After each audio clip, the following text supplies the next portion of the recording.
J'invite la députée de Monterville pour, je lui cède la parole pour les 19 minutes, parce qu'on a ajusté votre temps, vous aussi.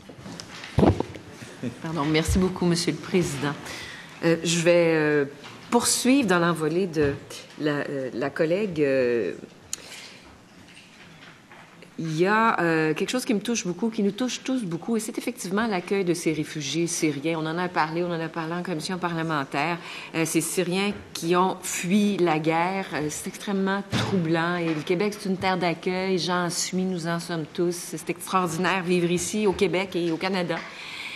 Et ça me touche beaucoup. Je pense à tous ces gens, ces réfugiés qui sont sélectionnés, qui attendent, qui sont sous la tente, dans des abris, dans des camps, entre autres au Liban. Je crois qu'il y a des camps des Syriens qui doivent venir ici et qui attendent. Je pense à eux.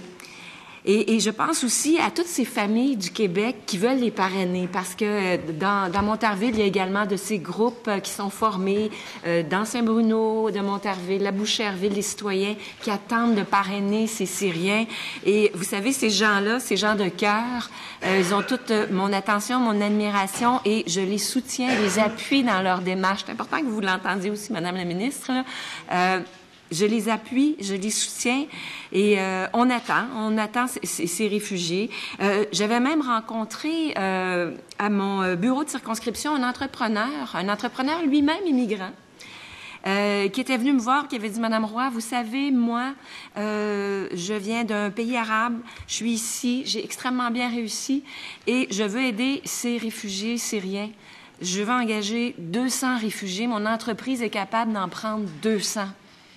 Ah, j'étais renversée et je veux dire à la ministre que tout de suite à cette époque, j'avais contacté le cabinet de la ministre, les gens du ministère pour vous mettre en lien ensemble parce que c'est ça le Québec, c'est ça des gens de cœur, c'est ça des gens qui se sont bien intégrés. Cet homme d'affaires qui dit, comme je parle et français et arabe, je vais être capable de les aider. Donc, on avait fait ce lien-là. J'espère qu'il y en a plusieurs qui ont pu aller travailler dans son entreprise. Mais c'est ça le Québec. C'est ça l'intégration réussie. Des gens de cœur qui s'impliquent. Une intégration aussi sur le marché du travail, j'en suis, c'est extrêmement important, d'où la francisation au milieu du travail. Vous savez, je vous l'ai toujours dit, on est pour ça, même si on est pour une francisation obligatoire pour nous. Le terme obligatoire fera en sorte que ces gens qui ne sont peut-être pas sur le marché du travail aussi pourraient bénéficier, on pourrait les sortir de chez eux. Il faut faire quelque chose pour qu'ils se francisent également. Cependant, je rejoins ma collègue du gouvernement. Je pense à tous ces Syriens qui sont dans les camps, qui attendent, qui sont là avec une ou deux valises, gros maximum, qui ont tout abandonné et qui se soumettent au processus législatif, aux lois canadiennes, aux lois québécoises, qui attendent, qui sont validées, sur lesquels on a enquêté, des gens dont on connaît l'origine, la provenance, les problématiques s'il y en a, ils sont sélectionnés, on les attend. Et ça m'amène, Madame la ministre, à vous parler de circonstances nouvelles qu'on vit depuis les derniers mois et de façon exponentielle depuis l'avènement de la nouvelle administration aux États-Unis. Et j'ai une certaine inquiétude parce que les chiffres que nous avons colligés, que Statistique Canada a colligés et que d'autres organismes ont colligés nous montrent qu'il y a une arrivée importante d'illégaux à nos frontières actuellement. Comme vous le savez, il y a 887 personnes en situation de passage illégal qui ont été interceptées par la GRC. Ça, c'est à la frontière canadienne. En mars dernier, donc le mois dernier, seulement près de 1000 personnes. Et ces demandeurs d'asile, puisque c'est ce qu'ils veulent faire, ils ne vont pas au poste frontalier, comme vous le savez, mais passent par le bois pour ne pas avoir à passer par la frontière pour demander asile, le font de façon illégale et le font surtout au Québec. C'est la réalité. Nous avons les chiffres Québec, Manitoba, Colombie-Britannique, Nouveau-Brunswick, Alberta. Alors, au Québec, j'ai le nombre de passages illégaux à la frontière de personnes qui ont été interceptées par la GRC en position d'illégalité. Au Québec, il y en avait 245 en janvier, 432 en février et 644 en mars seulement. C'était le mois dernier. Et ce 644, uniquement le mois dernier, c'est plus du double que les demandes d'asile reçues pour le même mois l'année dernière, alors en situation normale. Donc, on dépasse du double la situation normale. On est dans une situation d'anormalité ici. Donc, c'est un nombre qui est toujours croissant à la frontière canadienne et surtout, nous voyons à la lumière des chiffres qu'il y a une forte pression sur la frontière québécoise. On l'a vu dans les reportages, d'ailleurs, de tristes reportages. Donc, on sait que ces gens, ces demandeurs d'asile franchissent la frontière canadienne et passent surtout, comme on l'a bien vu, par le chemin Roxham près d'Hemingford. Donc, à court terme, j'imagine que vous avez une vision de ce qui s'en vient. On est en droit de s'attendre à ce qu'il y ait une recrudescence du nombre de demandeurs, puisqu'il y aura une recrudescence du nombre d'interceptions à la frontière, surtout avec l'arrivée du beau temps, ce sera plus facile. Ça soulève de nombreuses questions auprès de la population, des questions qui sont légitimes parce que ces gens-là nous arrivent en situation d'illégalité. Et j'aimerais savoir, naturellement, c'est de juridiction fédérale, mais c'est au Québec. Alors, moi, j'aimerais savoir au niveau de la ministre, de son ministère, quelle est l'implication du Québec actuellement dans ce phénomène? Est-ce que vous avez un plan d'urgence qui aura été déployé? Puisque le nombre, c'est parti, là, ça augmente. Alors, à court terme, est-ce qu'on a un plan? Est-ce qu'il y a des sommes que vous avez réservées spécifiquement pour ces illégaux parce qu'ils sont en situation d'illégalité? J'aimerais vous entendre, puis j'ai d'autres questions là-dessus, mais pour commencer, ce sera les premières. C'est bon. Oui, pardon, Madame la ministre, mais je vous invite à vous adresser au président, là, parce qu'il y a beaucoup de questions dans tout ce que vous avez fait. C'est bien? Parfait. Madame la ministre, c'est à vous qu'appartient de répondre aux questions de la députée de Monterville. Oui, alors, question bien importante et je pense que c'est important de rassurer les gens qui nous écoutent, les Québécois. Le Québec a quand même une longue expérience en termes de demandeurs d'asile. En 2008, on a eu vraiment presque une explosion. On se rappelle en 2008 de personnes qui arrivaient par la frontière, mais surtout par avion, mais par terre aussi. Des nombres importants de réfugiés. Donc, on a déjà eu cette expérience. Et ensuite, il y a une réforme qui a été apportée par le gouvernement fédéral. Mais un des éléments de la réforme, le plus important, c'était d'accélérer le traitement de demandes d'asile. Une fois que la personne traverse la frontière, on est vraiment avec la Convention de Genève. Et donc, l'important, c'est de régulariser son statut. Donc, un processus est entamé. Évidemment, le gouvernement fédéral, je pense que dans un premier temps, la question de la sécurité publique est peut-être le plus important pour les Québécois, c'est de s'assurer que les procédures sont bien faites. Évidemment, le gouvernement fédéral, on le sait bien, ils ont eu à le faire avec l'arrivée importante de réfugiés syriens. Ensuite, nous, on a fait des vérifications, évidemment, sur comment les procédures de sécurité sont menées. Une fois que ces mesures sont prises, les personnes vont, pour régulariser leur statut, ils font une demande d'asile. À partir du moment, et nous, on a demandé justement à ce qu'il y ait des rencontres par téléphone, là, des contacts hebdomadaires avec le gouvernement fédéral. Alors ça c'est depuis quelques semaines. C'était toutes les 2 semaines, mais nous, on sentait le besoin de savoir, justement, pour la raison que vous avez mentionnée, c'est la température. Alors, avec le rythme et la cadence qu'on voyait, alors qu'il faisait extrêmement froid, puis même au Manitoba, une des provinces les plus froides, le Québec est une des provinces qui reçoit le plus, mais évidemment, le Québec a quand même une longue expérience, donc, et une relation presque quotidienne avec le gouvernement fédéral à cause de l'accord Canada-Québec. Donc, on était en lien vraiment quotidiennement avec le gouvernement fédéral pour connaître mieux la situation. Puis surtout, on voulait être bien préparé, mais aussi préparé, comme vous dites, pour qu'est-ce qui s'en vient. Alors là, les rencontres sont hebdomadaires avec des chiffres hebdomadaires. Et qu'est-ce qu'il pourra venir? Parce que c'est les premiers à savoir, qui sont ces passeurs, qui sont les personnes. C'est l'intelligence, mais la vraie intelligence dans le sens technique du terme.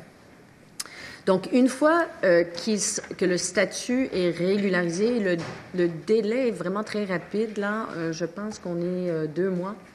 Avant, on parlait de 4 mois maintenant. Donc, c'est 4 mois, c'est l'objectif. C'est quand même rapide par rapport à ce que c'était en 2008. En 2008, pour ceux qui se souviennent, on avait beaucoup de Mexicains et Le délai d'attente, je veux juste souligner pourquoi c'est tellement important.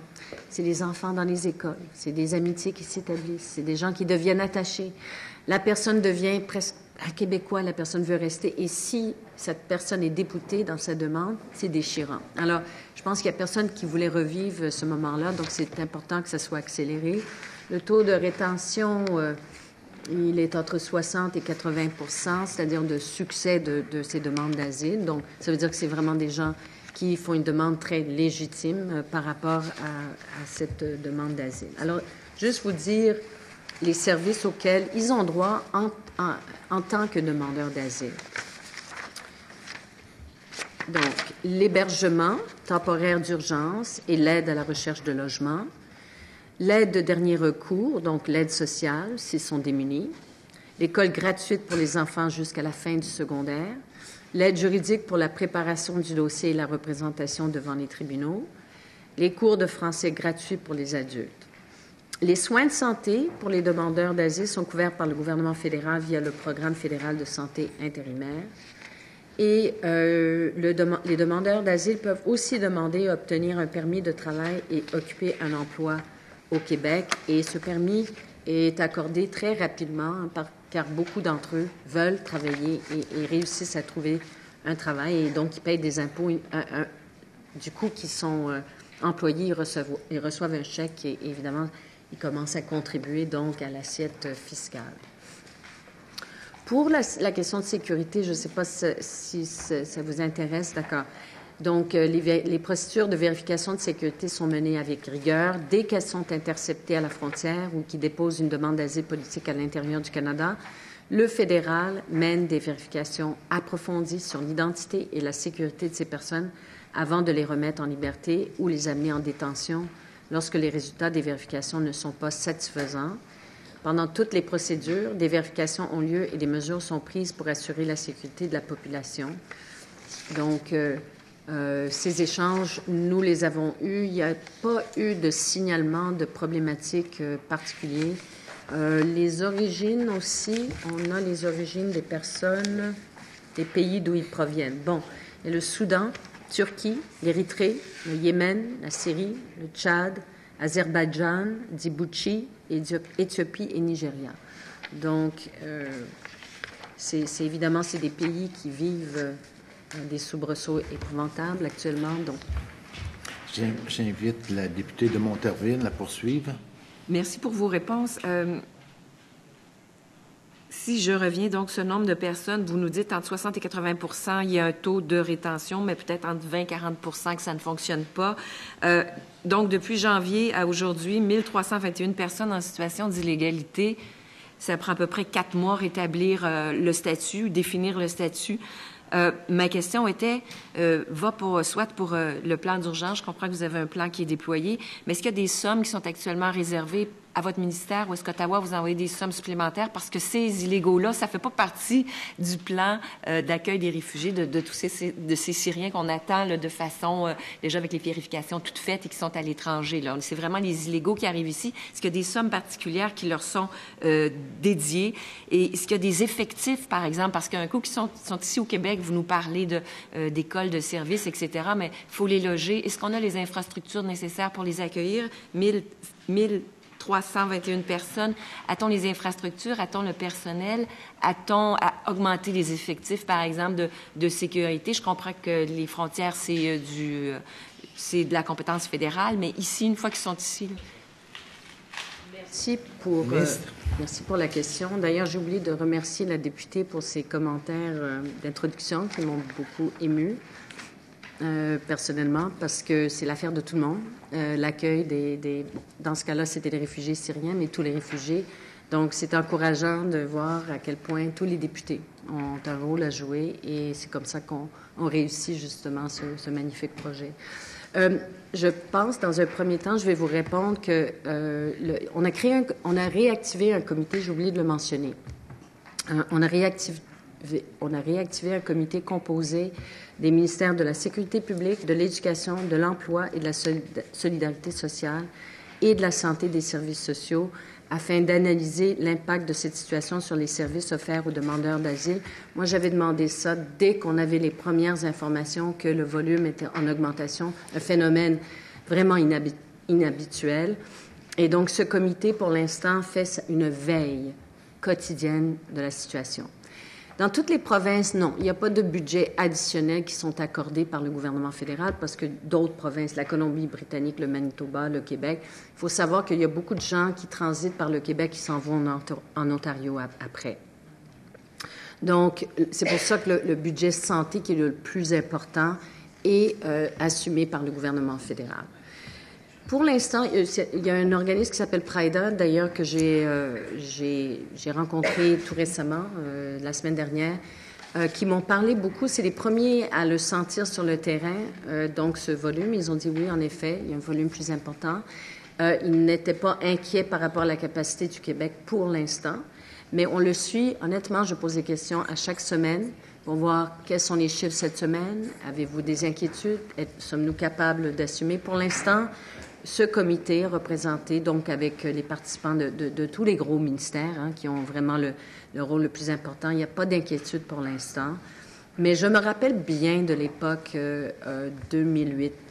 C'est juste avant et juste après que j'arrive en politique, mais je me rappelle les grands débats sur la pression importante qu'il y avait à ce moment sur l'aide sociale en particulier. Et donc, d'où l'importance d'avoir un système accéléré pour que ces personnes demandeurs d'asile rapidement deviennent des résidents permanents avec le panier de services qu'on connaît, le transfert des argents fédéraux. Merci. Madame la députée de Monterville, il vous reste 3 minutes. Ça va vite. Madame la ministre, à ce rythme-là, 1300 personnes pour 3 mois, ce rythme-là, c'est près de 5000 personnes. Si c'est le nombre... si on peut multiplier, là. Ma question c'est la suivante. Il y a actuellement des familles qui parrainent des réfugiés. On attend des réfugiés qui sont dans des camps au Liban, entre autres. Est-ce que ces gens-là vont attendre plus longtemps parce qu'on doit traiter ces illégaux en priorité? Ah non. Excusez-moi, non, Monsieur le Président, non, pas du tout. La procédure de l'arrivée, évidemment, une des raisons pour laquelle, vous vous rappelez, on a fait une suspension parce que le backlog, l'inventaire est tellement important au gouvernement fédéral, aussi chez nous, qu'on avait, en vertu des volumes qu'on prévoit pour les prochaines années, qui est quand même assez important si vous, dans les admissions qui sont projetées pour les prochaines années, les réfugiés sélectionnés à l'étranger, pour 2017, c'est entre 5 600 et 6 000, et les volumes continuent pour les prochaines années. Et dans ça, il faut rajouter les réfugiés reconnus sur place, c'est ceux dont on parle actuellement. Il n'y a pas de conflit ou de compétition entre les deux. On va continuer à recevoir selon notre planification et le gouvernement fédéral aussi. Mais dans les inventaires, on a 19 000 personnes qui attendent d'arriver, qui sont parrainées ou des réfugiés qui sont pris en charge par l'État. C'est un volume important. Donc, l'inventaire nous amène jusqu'en 2020, au moins,